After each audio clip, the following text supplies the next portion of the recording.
Hey, coucou, ça va? Je voudrais te parler d'un livre de Bernard Werber que j'ai lu il y a quelques mois, que j'ai bien aimé.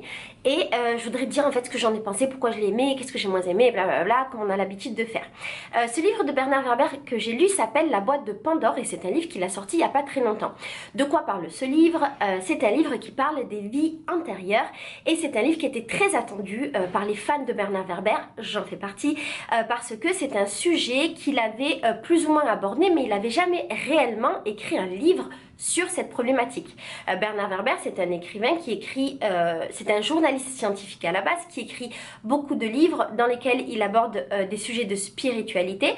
Il a notamment écrit L'Empire des Anges, Les Thanatonautes, la trilogie des dieux et compagnie. Donc on est sur ces thématiques-là, mais un livre spécifiquement sur la vie après la vie et sur les vies antérieures, la vie avant ou la vie après du coup, il l'avait pas fait. C'était donc un livre qui était hyper attendu et j'ai été hyper heureuse quand en me promenant dans la bibliothèque française de Rio, je me suis rendu compte qu'il y avait ce livre qui venait de sortir alors que j'étais pas au courant parce que je ne vis plus en France et que je suis plus du tout au courant des sorties et actualités littéraires. Le sujet qui est beaucoup abordé dans ce livre, c'est la thématique de l'hypnose régressive qui permet de revenir dans les vies antérieures. J'avais déjà fait des vidéos sur le sujet parce que j'ai déjà lu beaucoup de livres sur ça et si jamais tu veux les retrouver, elles sont dans ma playlist qui s'appelle Découverte littéraire et j'avais mon propre avis sur la question qui était assez mitigé parce que je sais pas si vraiment l'hypnose régressive permet de voir des vies antérieures pour de vrai ou si ça permet d'accéder à une certaine mémoire et à certaines informations que notre cerveau aurait stockées et que notre cerveau nous ferait croire qu'ils seraient les nôtres, les souvenirs, la mémoire, t'as compris. Bref, j'étais un peu dans ce truc-là, donc j'avais mon a priori et je m'attendais à un livre qui serait ultra profond pour parler de ça, mais le livre de Bernard Werber, comme en vérité la plupart de ses livres, est un livre qui est ultra romancé pour aborder un sujet sérieux, profond, d'une manière un petit peu légère et te donner l'impression que tu es en train de lire un petit roman alors qu'en fait tu es en train d'apprendre des choses. La proposition du livre, c'est qu'on a un mec qui assiste à un spectacle d'hypnose. Il est choisi, si je dis pas de bêtises, par l'hypnotiseuse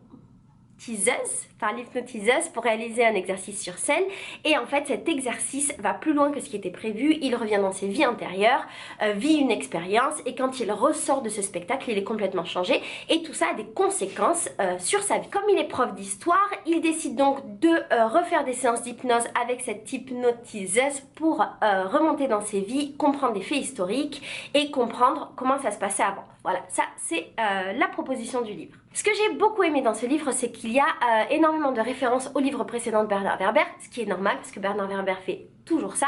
Et il y a notamment des références par rapport au livre qu'il a écrit qui s'appelle Les Micro-Humains, qui est notamment une trilogie. J'ai aimé le fait que ce livre soit très documenté comme à son habitude. Je te disais que Bernard Werber de base est un écrivain, est un journaliste scientifique et donc dans tous ces bouquins il y a beaucoup de références qui sont vérifiables et c'est absolument génial parce qu'on a l'impression à la fois de lire un roman et à la fois d'avoir accès à une vulgarisation scientifique sur plein de sujets, notamment donc sur tout ce qui touche la spiritualité, les fourmis pour la trilogie des fourmis, l'être humain et compagnie. Et donc on apprend au fur et à mesure qu'on lit, en plus de se divertir et de voyager un petit peu dans l'univers que Bernard Werber crée dans chacun de ses livres ou chacune de ses trilogies. Ce que j'ai adoré aussi, c'est que dans ce livre-là, on a cette thématique de l'histoire et donc il y a plein de cours d'histoire ultra vulgarisés, très accessibles qui entrecoupent l'histoire du livre. Et alors moi, je suis pas de base une grande fan, j'adore l'histoire, j'aime bien savoir, mais je suis pas la meuf qui va aller chercher l'information par rapport à l'histoire. Et donc là, j'ai adoré le fait d'y avoir un accès direct, j'ai trouvé ça passionnant, ça m'a donné envie de lire des livres d'histoire, ça m'a donné envie d'aller plus loin et de comprendre ce qui se passait dans les villes dans lesquelles j'étais, dans les civilisations que je connaissais ou même dans ma propre histoire, par exemple l'histoire de France. Ça m'a donné cette envie-là alors que je l'avais jamais ressenti et juste pour ça je remercie Bernard Werber beaucoup. J'ai lu dans certaines critiques par rapport à ce livre que des gens disaient oui c'est du Bernard Werber qui fait encore du Bernard Werber.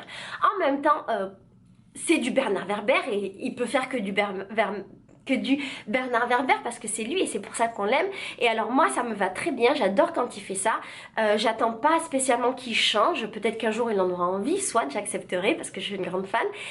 J'attends pas spécialement qu'il change et je suis toujours la fille la plus heureuse du monde quand Bernard Werber fait du Bernard Werber. Ce que j'ai aimé dans ce livre aussi, c'est le fait que Bernard Werber parle de spiritualité, qui est un sujet qui m'intéresse beaucoup, maintenant tu le sais, ça fait 5 ans que je t'en parle sur ma chaîne, et le fait qu'il explique le lien entre les vies antérieures et comment, selon lui, l'une a un impact sur l'autre et comment toutes elles sont liées. J'ai bien aimé ça parce que ça rejoint ma philosophie de vie, ça veut pas dire que c'est une vérité, parce qu'en vrai de vrai, on peut pas savoir, mais voilà, j'ai aimé m'y retrouver, j'ai aimé lire le livre, tu vois, et me dire waouh, mais moi je pense pareil, ah, mais c'est ça que je crois, ah, je savais, voilà, j'ai aimé ce truc là. Ce que j'ai aimé aussi dans ce livre, c'est que je l'ai trouvé assez addictif, je l'ai lu d'une traite et ça m'a pas vraiment étonnée parce que c'est ce que j'aime dans Bernard Werber, le fait qu'il arrive à créer ce genre de situation où t'as des personnages qui te donnent envie déjà de les aimer, envie de continuer l'histoire, envie de savoir comment ça va se terminer, et donc tu te retrouves avec un livre que t'as vite envie de finir et que t'arrives pas du tout à fermer. Mais j'ai pas tout aimé.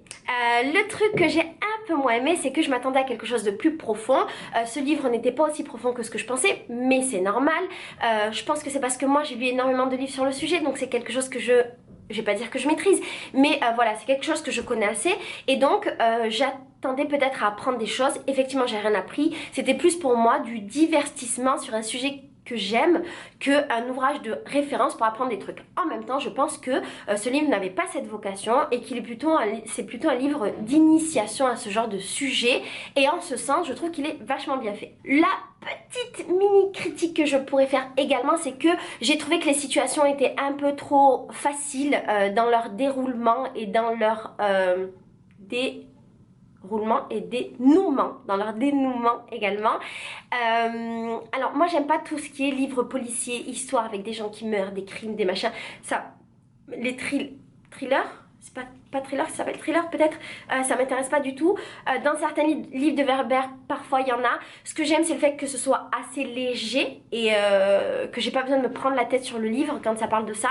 Là peut-être que ça l'était un peu trop, mais après ça c'est vraiment une impression personnelle et c'est peut-être mon rapport à ce genre littéraire qui me plaît pas beaucoup. Donc est-ce que je recommande ce livre ou pas? Oui, je le recommande bien entendu. J'adore les livres de Werber, tu le sais. Ce livre est chouette. Je pense que c'est un bon livre pour passer un bon moment, pour pas se prendre la tête, pour apprendre des trucs. C'est un livre qui est chouette quand on est en vacances, quand on n'est pas en vacances. Moi c'est le genre de livre que je lis avant de dormir. Donc oui, je te le recommande, et je te recommande, si jamais le sujet t'intéresse, d'approfondir après avec des livres qui ne seront pas romancés et qui parleront de ça, tout en gardant à l'idée que tout ce genre de sujets sont vraiment à l'appréciation de chacun et qu'il n'y a pas de vérité absolue. Voilà, c'est bon, je pense, ça peut être bien de croire en des choses. On n'a pas besoin de savoir que c'est vrai pour y croire, parce que ça peut nous apporter quelque chose de positif juste d'y croire.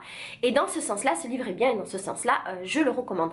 Voilà, je te fais des gros bisous, je te dis à bientôt pour une nouvelle vidéo qui parlera de livres ou d'autres choses. Bisous, ciao.